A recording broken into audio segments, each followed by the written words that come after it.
Hello everyone, and welcome to my Bold and Beautiful Gossips 24 channel.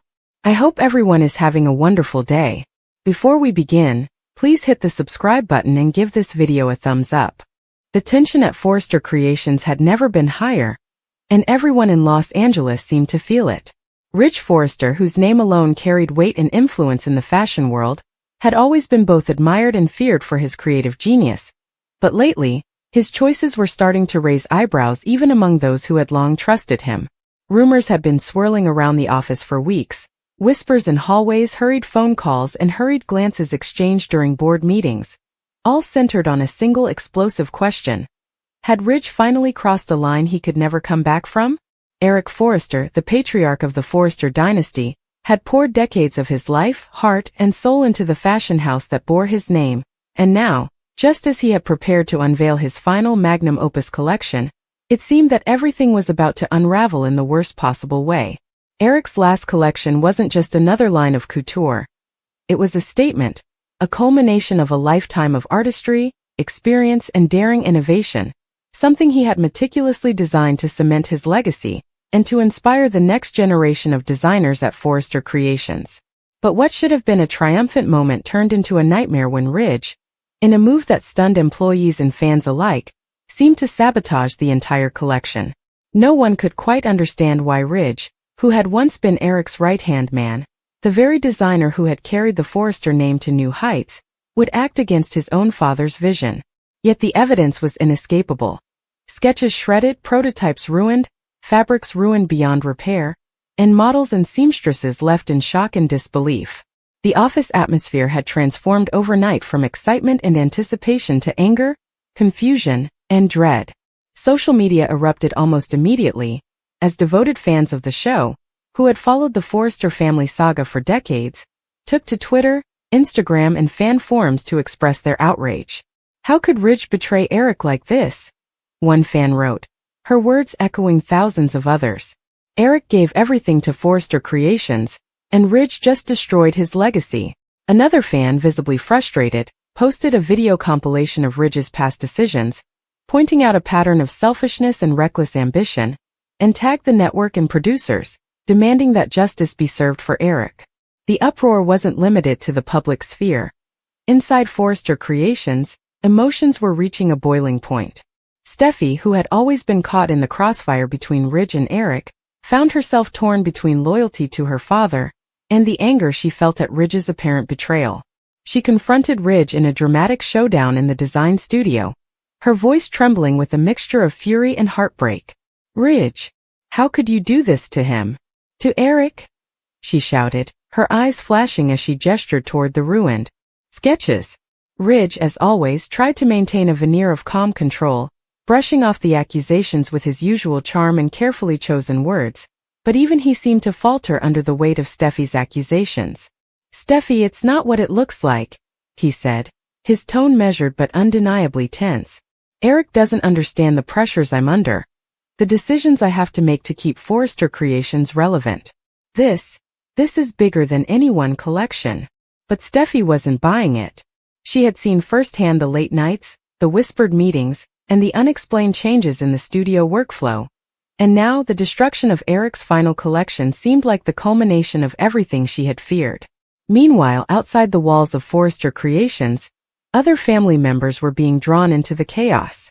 Brooke, who had always had a complicated history with Ridge and Eric, arrived at the studio in a swirl of emotion, her face pale and her eyes filled with concern and disbelief.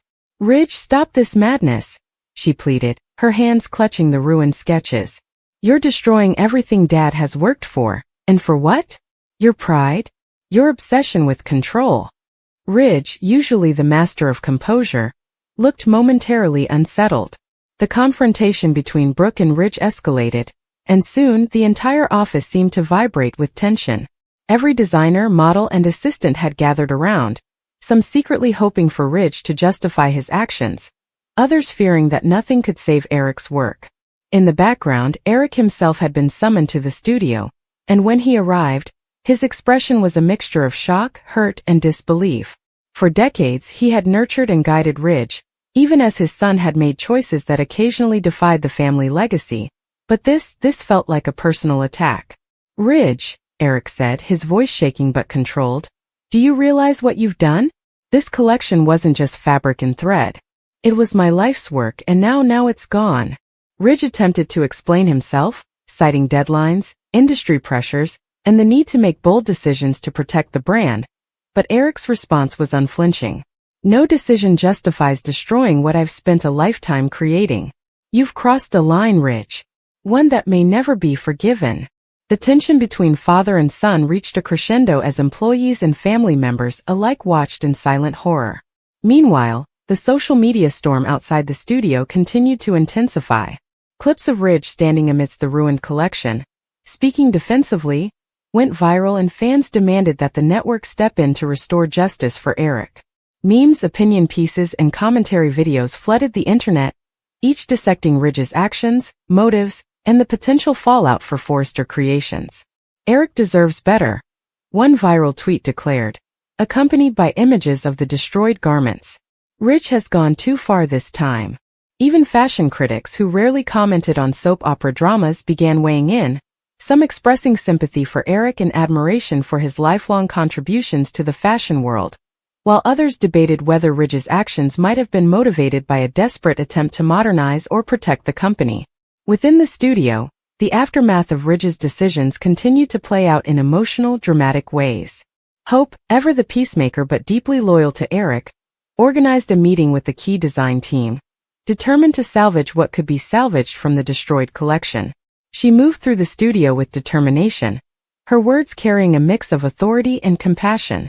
We can't let this be the end, she said, rallying designers and assistants. Eric's vision deserves to live, and if we work together, we can make it happen. Even as she spoke, Steffi and Brooke continued to confront Ridge, refusing to let him off the hook. You've humiliated Dad, Brooke said, her voice breaking. You've humiliated the entire Forrester legacy. And for what? A personal vendetta? Ego. There's no excuse for this. Ridge, his face a mixture of defensiveness and hidden remorse, found himself at an emotional crossroads. For years he had walked the fine line between ambition and loyalty, creativity and destruction, but now the consequences of his choices were inescapable. The company, the family, and the fans, all were watching, waiting to see whether he would take responsibility or double down on the path that had led to this disaster. In the weeks that followed, the story unfolded with all the twists and drama that had become a hallmark of the bold and the beautiful. Eric, though devastated, began to slowly rebuild his final collection, enlisting the help of loyal designers and family members who refused to let Ridge's actions define the legacy of Forrester Creations. The studio, once filled with tension and despair, slowly transformed into a place of collaboration and hope, as designers worked tirelessly to restore the beauty and innovation that Eric had envisioned. Meanwhile, Ridge faced increasing scrutiny, both within the company and from the public.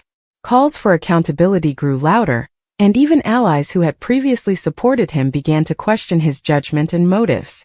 The emotional fallout rippled through every corner of the Forrester family, exposing old wounds, testing relationships, and forcing each member to confront difficult truths about loyalty, ambition, and the cost of power. As fans watched the drama unfold, debates raged online. Could Ridge redeem himself? Would Eric forgive the son who had betrayed him?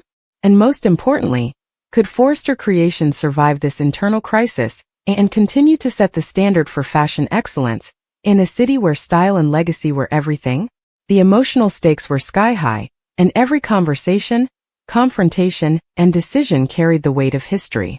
Steffi, Hope, and Brooke each navigated the storm in their own ways, some seeking justice, others seeking reconciliation, and all desperately trying to protect the legacy of the man they loved and admired.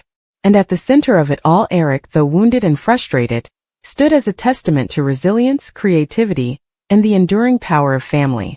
His collection, once thought lost, began to rise from the ashes, proving that vision, passion, and dedication could overcome even the most devastating betrayals. The story, filled with heartbreak, confrontation, and ultimately hope, reminded fans why they had fallen in love with the Forrester family saga in the first place. Because it captured the complexities of human emotion, the fragility of trust, and the enduring strength of family bonds in the face of adversity.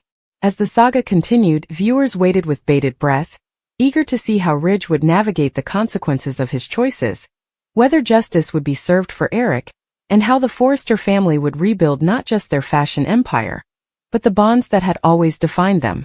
The storm had passed, but the echoes of Ridge's actions, the destruction of Eric's final collection, and the fan outrage reverberated across Los Angeles and beyond, a dramatic reminder that in the world of the bold and the beautiful, no line crossed would go unnoticed, no betrayal forgotten, and no family drama ever truly resolved without a fight, a revelation, and a test of the love, loyalty, and creativity that had always defined the Forrester name.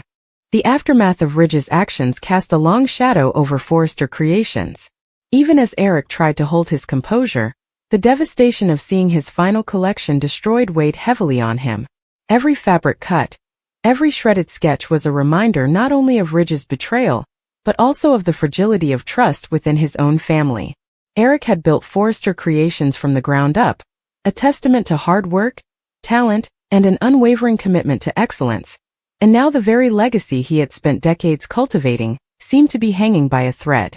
As he walked through the once vibrant design studios, now eerily quiet and tense, he saw the faces of his employees, many of whom had been with him for years, reflecting confusion, disappointment, and a quiet anger that mirrored his own. No one could deny the pain that Ridge's actions had caused, and the office atmosphere was thick with the unspoken question: how could this have happened under their watch? Steffi, still reeling from her confrontation with Ridge, had taken it upon herself to rally the design team. She knew that salvaging what remained of Eric's work was the only way to restore a sense of purpose and pride to the company. With determination in her eyes, she gathered the team in the main studio, laying out the fragments of sketches and salvaged materials on long tables. "We can't let this be the end of Dad's legacy," she said, her voice steady despite the emotional storm swirling inside her. "Eric's vision is bigger than any one mistake or betrayal. If we work together, we can rebuild, and we can show Ridge and the world that Forrester Creations will endure." Her words inspired a renewed sense of hope among the staff, many of whom had felt defeated after witnessing the destruction.